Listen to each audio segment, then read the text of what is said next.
Hey, hola, somos el Grupo 5 de Realidad Nacional.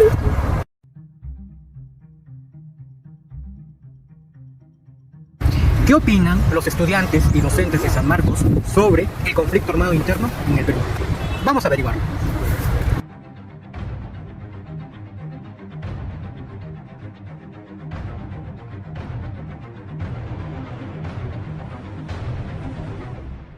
Claramente, la época de conflicto más interno en Perú, marcada por Cerro Miesto, fue la época más fuerte de historia republicana. Pues, ¿no? Según CBR, tiene las mayores muertes a nivel histórico del Perú.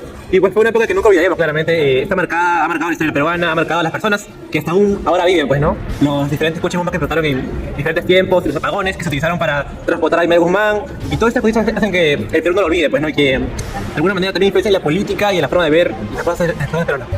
Sobre el envío sobre el tema que fue un periodo muy difícil para el Estado peruano y que afectó de sobremanera tanto a los sectores económicos, pero sobre todo al sector social. Hablando sobre todo de la sierra peruana, el sur peruano.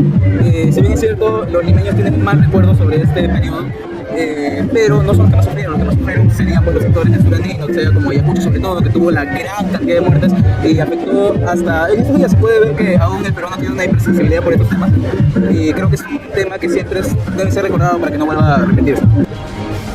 Bueno, el tratar del tema del terrorismo hoy en día es algo muy complicado, puesto que si te vas por un lado o tomas un camino por el cual se termine tergiversando lo que dijiste, vas a terminar en problemas, porque hoy en día existe el tema de la apología del terrorismo. Pero considero que no debemos terminar censurándola por completo.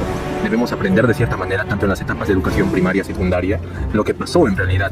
No es que hubo un bueno o un malo, lo único que hubo en este tiempo fueron perjudicados. ¿Y quiénes fueron? Más de 70.000 indígenas quechohablantes, los cuales terminaron pasando al proceso de migración interna progresiva. Vinieron a las ciudades y como lo vemos hoy en día, aumentó la población en capitales o ciudades centrífugas, pues, las que están en el centro.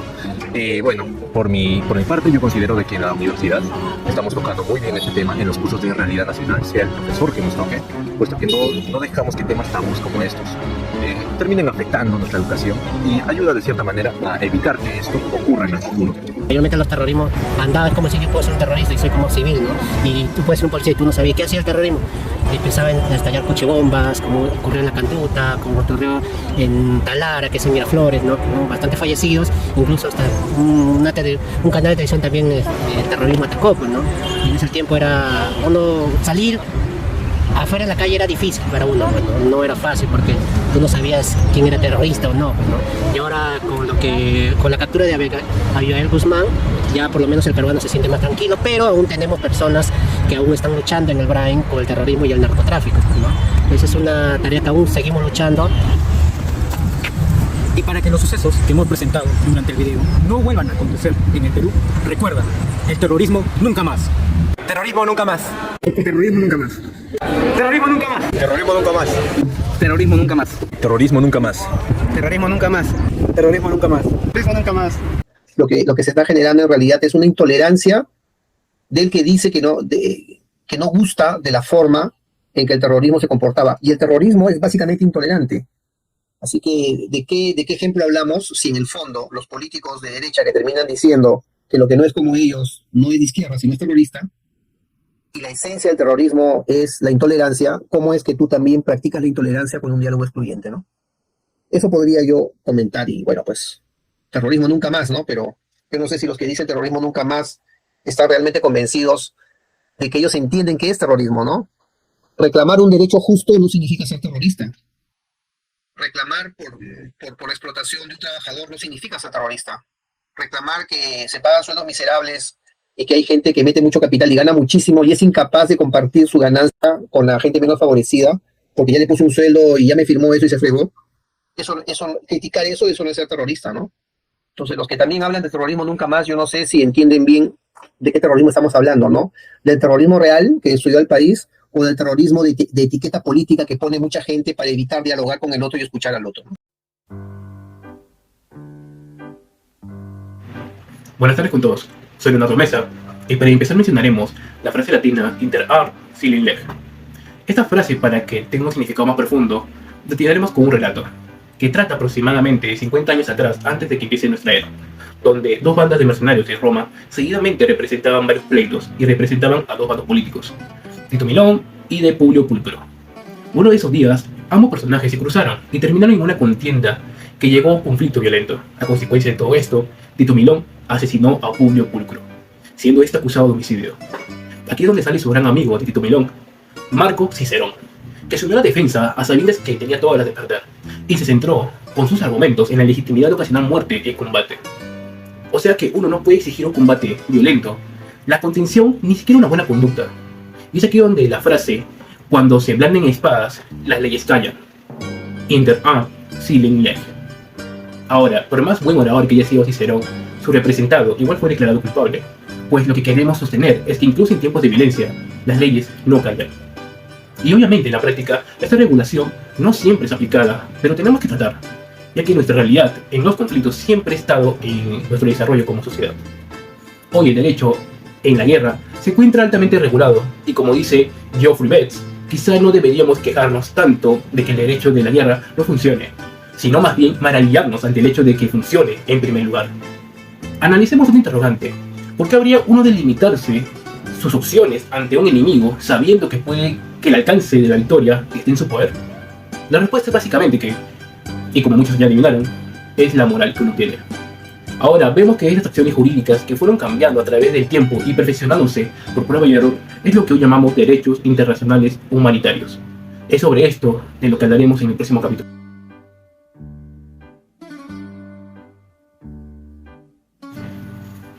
El concepto del conflicto armado no internacional. Primeramente, para entrar en detalles jurídicos y aplicables, debemos comprender el significado de conflicto armado y conflicto armado de carácter internacional, también los fundamentos principales del derecho internacional humanitario. Ahora tengan en cuenta este punto. Los conflictos armados los podemos dividir en dos: internacionales, o sea, entre estados, y los no internacionales, o sea, el estado contra un grupo armado no estatal. Es importante saber la diferencia, ya que las reglas no aplican de la misma manera. Aquí podemos mencionar que dentro de un conflicto armado internacional, los combatientes tienen inmunidad otorgada por el derecho internacional, ya que es aquí donde aplica el derecho a defenderse, mejor llamado como privilegio del combatiente. Pero ¿qué sucede cuando es un conflicto armado no internacional? Pues los derechos internacionales no inmunizan el accionar del grupo armado. Ahora, el problema fue cuando en el Pacto de Ginebra los estados prometieron regularse en los casos de conflicto armado, pero dicha palabra no está bien definida, hasta que se concluyó que existe conflicto armado cuando se recurre a la fuerza armada entre estados o violencia armada prolongada entre autoridades gubernamentales y grupos armados organizados. Bajo esta definición, un conflicto armado no internacional depende de dos factores. El primero, la violencia armada prolongada, y el segundo, la existencia de grupos armados organizados. Para el primero, tenemos que ver la definición de prolongado. El TPIY interpretó que la duración del conflicto debe ser entendida por la intensidad. Pero ¿cómo podemos diferenciar una historia interna de un conflicto armado? Pues los tribunales internacionales han empleado criterios como la seriedad y frecuencia de los ataques, la extensión y la violencia sobre el territorio, el aumento del número de tropas, la distribución de armas, el número de desplazados, refugiados y unos cuantos más. Ahora, si bien estos criterios pueden ser replicados o discutidos, la existencia de unos pocos o de estos, acredita un conflicto armado. Y recalcar de otra manera que se puede medir es bajo la respuesta que tiene el Estado y cómo actúa contra los grupos armados. Ahora, sobre la existencia de grupos armados organizados, tenemos que ver la palabra clave, que es organizado. Y su necesidad va de no cualquier grupo armado que pueda beneficiarse del derecho internacional humanitario, ni mucho menos de los que hacen uso letal de la fuerza. Y así como señaló el tribunal de caso Haridach, un conflicto armado puede existir solo entre partes que están suficientemente organizadas como para enfrentarse la una por la otra a través de medios militares. La primera instancia que realizaron fue una manera para establecer un filtro para ver si un grupo armado es lo suficiente como para considerarlo organizado, a través de 5 factores. El primero, tener una estructura de comando. Segundo, tener capacidad de establecer estrategias militares. Tercero, tener un buen nivel de logística. Cuarto, estándar disciplinario. Y como último, tener la capacidad de realizar negociaciones y cesar el fuego por orden. Ahora, vale la pena recalcar que estos factores no son cerrados y que dependen mucho de la intensidad, las hostilidades y de la determinación que se concluye a través de estos factores es en conjunto y no de manera aislada. Pasamos al tercer subtema, que es la conducción de hostilidades a un conflicto armado no internacional. Para poder entender cómo se puede combatir un conflicto armado no internacional, tenemos que saber de los 4 principios del derecho internacional humanitario. El primero es el de distinción, que menciona que las partes involucradas nunca deben atacar directamente a los civiles, sino que el ataque siempre debe ser hacia su contrincante. Es así que en un conflicto armado solo se debe atacar como fuente militar a quienes han participado de manera directa en las hostilidades cometidas y a los objetos que son calificados como militares. Luego tenemos el principio de proporcionalidad. Es aquí donde se asume realmente que siempre habrá civiles que morirán en una guerra y que el derecho no puede evitarlo. En sí, lo que nos lleva a preguntarnos es cuándo vendría a ser desproporcional la caída de los civiles en comparación con una ventaja militar. Esta norma de proporcionalidad es la más difícil de aplicar debido a que entran perspectivas tanto técnicas como humanas.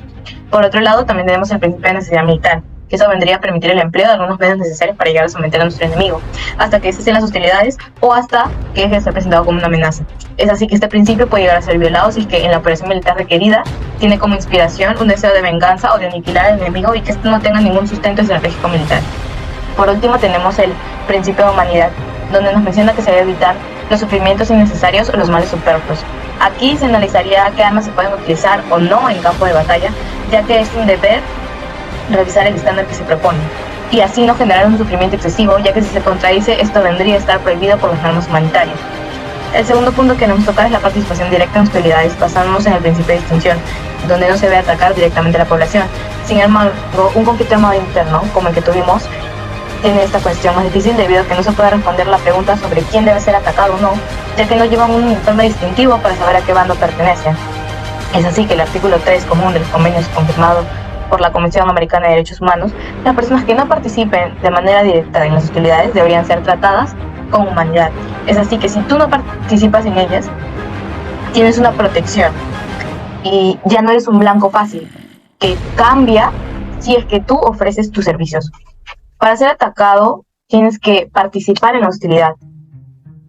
Sin embargo, esto pierde efectividad cuando la participación se vuelve inactiva, ya que los civiles vendrían a recuperar la protección entre los interbandos en los que participan directamente o no en las hostilidades. Por decir, si un civil el día anterior ha estado empuñando un arma contra ti y al día siguiente te lo vuelves a topar, pero ya no usa fuerza contra ti, esa persona vuelve a tener una protección y ya no puedes usar la fuerza, debido a que violarías el principio de distinción. ¿Pero a qué se debe esto? Es porque únicamente perdió su protección como civil durante el tiempo que dispara el arma y la recuperó en cuanto se atendió de ella. Es importante recalcar que una participación activa no siempre tiene que ser directa. No siempre tienes que agarrar un arma, ya que de una manera indirecta, por ejemplo, las personas que ayudaban a proporcionar los alimentos estarían participando en esa hostilidad, sin embargo, lejos del combate. No obstante, la vía interpretativa nos dice que no se debe volver a ganar una protección cuando simplemente te quitaste el uniforme de comandante militar insurgente. Y además, dependiendo de las circunstancias de fuerzas armadas policiales, no necesitas recurrir a la fuerza para capturar a sus comandantes. Siguiente subtema es la lex specialis y los derechos humanos. Cabe destacar que para regular los conflictos armados no internacionales hay una limitación mayor que para los conflictos internacionales. Es por eso que se había planteado que los derechos humanos siguen vigentes en caso de conflicto armado no internacional. Sin embargo, para determinar si hay una violación en el pacto también se debe realizar si hay una participación directa o no de estas utilidades de los principios ya antes mencionados. Es así que la Corte confirmó el significado de la doctrina de lex specialis y que era una especie de sistema de aplicación debido a que no hay una guía exacta para saber cuándo es aplicable el derecho internacional humanitario y cuándo los derechos humanos. También hay muchas divergencias teóricas que han desembocado en asumir respuestas a los distintos problemas, pero en específico con más relación en las situaciones de conflicto armado no internacional, debido a que este punto es menos detallado y con menos información. Sin embargo, para poder entender la lex specialis, según Sassoli, hay dos doctrinas, que son el deber de captura y la detención de conflictos armados no internacionales. El deber de captura tiene un problema, debido a que es difícil poder determinar si en un conflicto armado se podría realizar la coaplicación y en qué momento se requeriría la aplicación de un set de normas sobre otra, sabiendo las consecuencias en que desembocaría. Es precisamente por esta confusión que este deber de captura es poco razonable y no es tratado como una norma consolidada. Por último, tenemos la detención en conflictos armados no internacionales.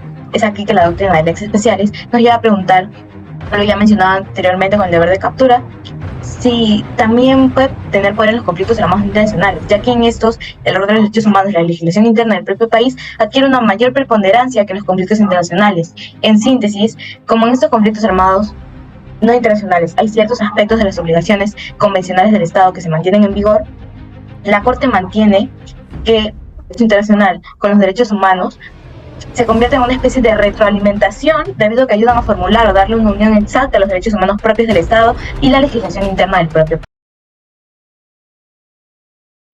Durante el segundo protocolo internacional, para ser más específicos, en la segunda mitad del siglo XX, en 1977, la comunidad internacional se reunió para la actualización del régimen de Ginebra en lo que tiene que ver a los conflictos armados internacionales y los no internacionales, lo que nos dio paso a la adopción de nuevos protocolos. Sin embargo, el primer protocolo tuvo dificultades en países como Estados Unidos e Israel, lo que ha hecho que el autor se centrara principalmente en el segundo protocolo.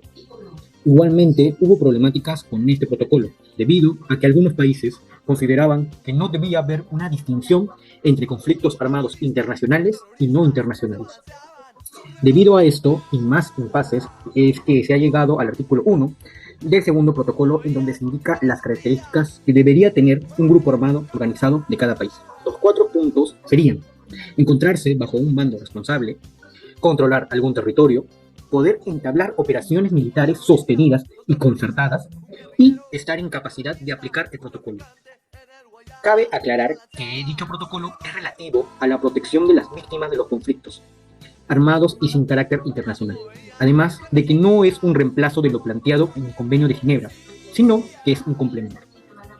Se da una visión de los conflictos armados como una situación que pone en riesgo la vida de la población, por lo que se incorporan las características que deben tener los grupos armados de cada estado para poder intervenir y, a su vez, exponer en qué situaciones sí es aplicable el protocolo para evitar un uso de fuerza excesivo hacia la población.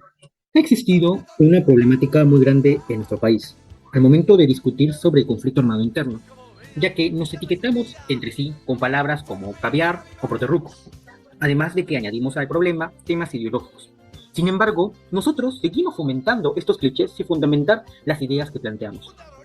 Es de aquí que surge justamente la idea de que desconocemos sobre el tema, porque no utilizamos términos jurídicos, sino lo relacionamos con un enfoque político. ¿Por qué no hablamos de términos como convenios de Ginebra o derecho internacional humanitario? Esto llevaría justamente a un desconocimiento sobre el tema. Y como es presentado justamente el título, como un debate mal planteado, al momento de usarse justamente con fines políticos. Es por eso que este texto plantea que para hablar sobre un conflicto armado hay que tener desde sustentos de derecho aplicable. Para eso, la información y planteamientos tenidos para 1980 eran ciertamente diferentes a los que se tienen en la actualidad. Se tomaban en cuenta, por ejemplo, el artículo 3 común de los Convenios de Ginebra de 1949, el artículo 19 de la Convención sobre Propiedad Cultural de la Haya de 1954 y el segundo protocolo adicional de los Convenios de Ginebra, ya mencionados anteriormente. Con esta información recabada, la cual era bastante limitada a comparación de lo que tenemos actualmente, se planteaba si era posible que el Estado peruano para 1980 pudiera darse cuenta que estaba frente a un conflicto armado. El autor menciona que a pesar de toda la información que se tenía, sí era posible darse cuenta. Hay que tener en consideración algo, y no hay que confundir un acto rebelde espontáneo a un conflicto armado interno, por lo que se necesitaba un antecedente para identificar correctamente qué se puede considerar un conflicto armado. Para esto, tomamos en cuenta el Comité Internacional de la Cruz Roja, los cuales, en 1960, para identificar a un conflicto armado, plantearon una guía donde se indicaba que estos grupos tenían que cumplir algunos aspectos. Citando de la propia lectura, tenemos el primer punto, que los rebeldes poseían una fuerza militar organizada, una autoridad responsable dentro de un determinado territorio y los mecanismos para poder respetar la convención. El segundo punto sería que el gobierno deba acudir a sus fuerzas armadas y que los insurgentes controlen una porción de territorio. Tercero, que el gobierno reconozca a los insurgentes como beligerantes o que los insurgentes se hayan declarado o recibido reconocimiento como beligerantes o que la controversia sea de interés del Consejo de Seguridad o Asamblea General de Naciones Unidas. Y por último punto, tenemos que los insurgentes estén organizados de una forma similar a la de un Estado, que ejerzan autoridad de facto sobre una población, que sus fuerzas armadas actúen bajo una dirección centralizada o que los insurgentes acepten regirse por los convenios de Ginebra. Esto también busca tener un efecto en los conflictos menos intensos, como las guerras civiles. Para 1974, con el proyecto del segundo protocolo, se buscó que este elevara sus requisitos para una mayor cantidad de conflictos entraran en esta categoría planteada justamente del artículo 3 en común. Perú, en esta situación, estuvo a favor de lo planteado. Sin embargo, prefería una mayor flexibilidad para los casos en los que se debe aplicar el segundo protocolo, puesto que consideraba que habían conflictos armados que no requerían cumplir con los requisitos del protocolo y podían ser resueltos mediante el artículo 3 en común. Con todo esto, además de otros planteamientos anteriormente, e incluso durante el periodo de 1980 a los 2000, es factible argumentar el por qué el Estado peruano sí estaba en la capacidad de identificar la situación que pasaba el país para aplicar medidas, siendo como mínimo, por ejemplo, el artículo 3 en común. Para que alguna manifestación o disturbio logre ser un conflicto armado, se debe presentar dos características. Una de ellas sería la intensidad de la violencia. En el caso peruano sí se representa eso, ya que lo que realmente importaba acá era saber si los actos de violencia eran perpetrados de forma aislada o eran parte de una campaña prolongada que implicaba hostilidades por partes, entendiendo estas partes como el ejército y el otro, el Sendero Luminoso. La relación que tenían estas partes era bastante rara, ya que la lucha que se dieron entre ambos no fue de manera directa. Sendero Luminoso no quería luchar de manera directa porque sabía que el Estado y el ejército en cierta medida lo podría vencer fácilmente. Es por eso que gracias a una estrategia militar se sentó las bases, también gracias a un modus operandi violento, se sentó las bases de hacer otras acciones que podrían mermar las fuerzas enemigas, como por ejemplo puede ser las emboscadas contra patrullas o el asesinato de algunos líderes políticos.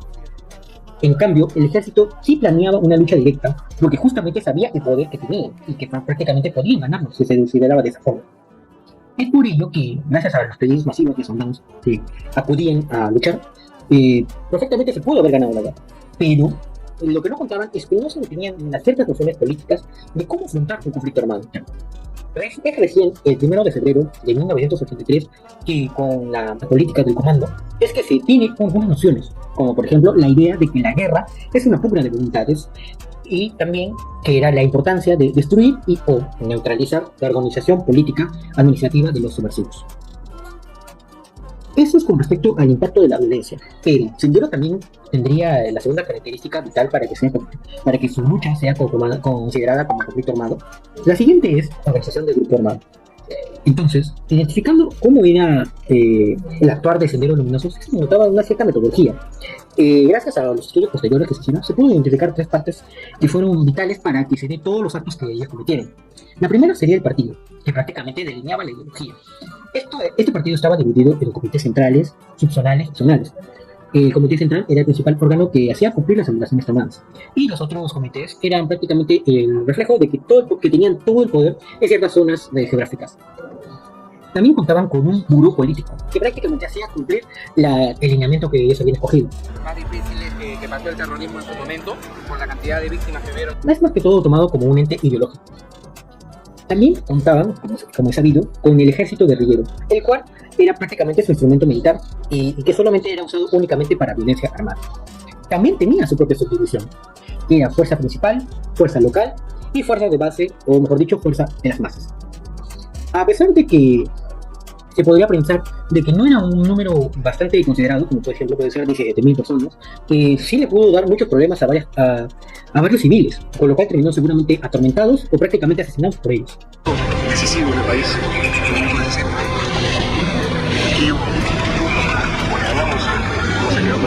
Pero no solamente basta con tener la fuerza suficiente, tener la organización suficiente, sino también basta con tener la mentalidad a futuro. ¿Qué ibas a hacer después de luchar? ¿Qué ibas a hacer después de haber ganado de tu pequeño conflicto? Pues justamente Sendero consideraba a su frente único como la solución después de la guerra. En este caso lo vamos a tomar como un nuevo Estado. Esta entidad que se intentaba aplicar en el país era prácticamente era promovida con los comités populares, que sería prácticamente una zona campesina donde los organismos que hemos mencionado se funcionen. Estaría conformado con otros términos como un comisario secretario. Este comisario secretario prácticamente dirigiría todo el comité popular. Y gracias a los otros comisarios, por ejemplo, el de seguridad, de producción, de asuntos comunales y por último, organizaciones populares, es que refleja cómo es que planeaban tener, a base de una ideología maoísta, el futuro del país. Con respecto a las características que hemos presentado y analizado, entonces sí podemos dar como veredicto que en el Perú sí hubo conflicto armado interno, no internacional.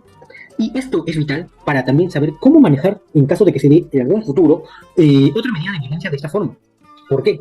Porque lo que queremos es, en algún caso futuro, si bien no podemos evitarlo a gran medida, que se llegue a dar a cabo este nuevo posible conflicto, tener las medidas suficientes como para saber contrarrestarlo de manera más eficaz.